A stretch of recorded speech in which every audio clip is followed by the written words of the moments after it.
Housing grants drove inflation. Let's have a look. Hello everyone, Florian.Heise here, and welcome to another episode of HeiseSays. Grab your stein of coffee and, well, this is an article that I'm not at all surprised we're seeing. Let's have a look at the title first. Morrison government scheme had material impact on inflation. Okay, they're talking about Homebuilder, among other things. And if we have a look here at the number, you can see tens of thousands of people used Homebuilder. Now, this was all part of the government's coming to the rescue package. But don't forget, it's not just ScoMo. The RBA crashed the cash rate to 0.1%. What do you think is going to have more impact on housing? Homebuilder or on inflation? Homebuilder or the lowest inflation ever? The lowest cash rate ever in the history of our nation. What do you reckon? 15, 25 grand, 15 grand? You know, to get you in that house? Or insanely low cash rates? You've got the states. You know, you're getting up to 88 grand in discounts and grants. So it's not just the federal government. You had the 5 and 2% government guaranteed loans, and that's the federal. Bastards should get in trouble for that. Negative gearing, well, that's always here, but the super withdrawals as well. I mean, there you go. You know, take it out of the financial sector, plug it into, well, the actual media outlets that are owned by the super funds were telling us it was gambling and boob jobs, but other data showed the, well, number one reason people spent the super money was on debt, paying down debt, which are all good things. So well, let's just keep all of this in mind when we jump into this article, guys. Because, well, I was telling you all, they didn't give a damn about inflation or rising construction costs or getting little Jimmy his extension on his house. It was just to keep money flowing through the economy. And that's what housing is. That's what they use housing for here in Australia, guys, both sides. So, a widely popular first home buyer grant has been exposed as a major contributor to Australia's soaring inflation rates. Now, how is that? Is this surprising to normies? Is this surprising to normal people? I mean, if the government gives out a shit ton of money to a whole lot of people, and they're all forced to spend that money within a certain time period in a certain sector, wouldn't everyone understand that that drives up the cost of things? You'd think they would. Would they understand? Maybe not. Shit, maybe not. You got to remember, the majority of people in this country have an IQ below 102. Just keep that in mind. So, that's if our average is still 100. I'm sure it's gone up. I'll say, definitely below 115.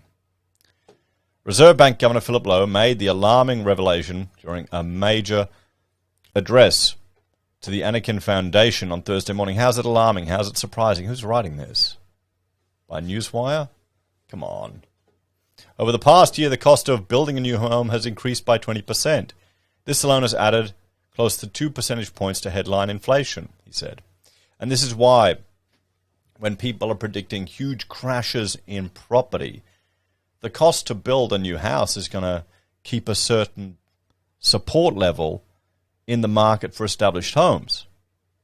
Because, the banks, even if they have to repossess homes and they're forced to sell them, they're not going to sell them cheaper than they have to, are they? Because you have people looking, I could buy a new house, or I could build one, or I could buy an established one.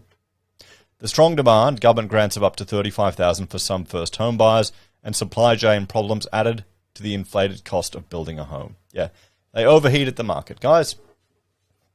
They overheated the market. Under the Morrison government's program, eligible owner-occupiers building a new home or substantially renovating could apply for the cash handout. And we didn't take it because we couldn't own a build then.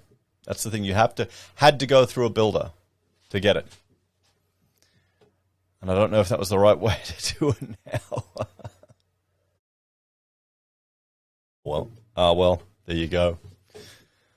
More than 137,000 Australians who signed contracts between June 2020 and March 21 benefited from the scheme. Together with low interest rates, which allowed more Australians to borrow money, the scheme was credited with saving the housing industry during the pandemic. But the RBA governor has now confirmed it had other unintended consequences. This isn't unintended consequences. This is expected. This is the price you pay to keep money flowing through the economy. I thought that was understood, that they were intentionally going to cop some damage, but the argument was get the damage but keep everything moving. The result was a big jump in prices, which had a material impact on the overall inflation rate in Australia. Yeah, that extra money everyone got from the government to build their houses did bugger all. The prices went up. It's not like you got the 20 grand and you got that, knocked that off your house. No, it all got more expensive. We saw article after article of all of these people that were they had no contingency, they were right at the bone, including the government handout. And then they didn't get it, and they're screwed. So, and well, here you go, his new dwelling inflated, yeah. It comes as the under-pressure governor confessed he is doing some soul-searching after badly misjudging the economic outlook, but says he has no plans to quit. The headline inflation rate is now expected to tip 7.75% by the end of the year, but Dr. Lowe said interest rate hikes are expected to slow down in the near future. I mean, the only thing interest rates are going to do is make an impact on, local demand. But how's that going to impact foreign import? I guess foreign import costs. I guess it's going to have some impact on the dollar, but it's not like shipping companies in China are going to adjust the rate of the cost for their shipping containers, is it? So we recognize that, all else equal, the case for a slower pace of increase in the interest rate becomes stronger as the level of the cash rate rises, he says. I wonder if the bank's predictions of interest rates coming back down by 2024, I wonder if that will materialize. But how high interest rates need to go and how quickly we get there will be guided by the incoming data and the evolving outlook for inflation and the labour market. So, well, let's have a talk about this one, guys. This should not be a surprise to anyone. The lesson here is not to get angry at Philip Lowe. It's to appreciate the fact that if the government artificially stimulates a part of the economy by injecting a shitload of money into it, it's going to overheat and we're all screwed in the end. We're all worse off. This is what happens when you artificially manipulate a market. Now, we do it all the time here in Australia. We don't have a free market. And frankly, I don't think Australians want a free market. They want a stable market. They want a predictable market. And people are willing to sacrifice some freedoms for that. And, there's a fine line of how much freedom you want and how much you're willing to sacrifice. And I think most Australians are willing to sacrifice what I would consider a lot, but other people think it's perfectly reasonable.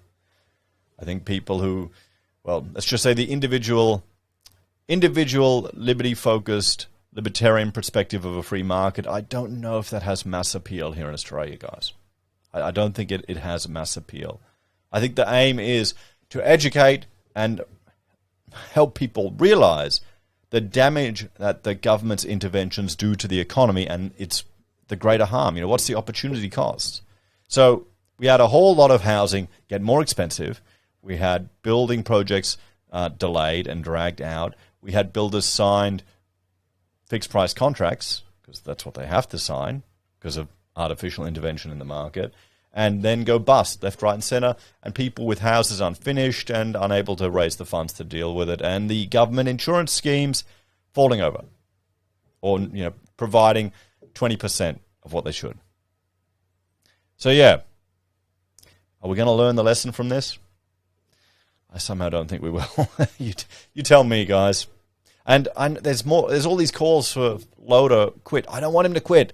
Look at his juniors. Look at the purple-haired stereotypes in there as the deputy governors. No, we don't want him to quit. You don't want him to quit, guys. Just go have a look. Go on the website.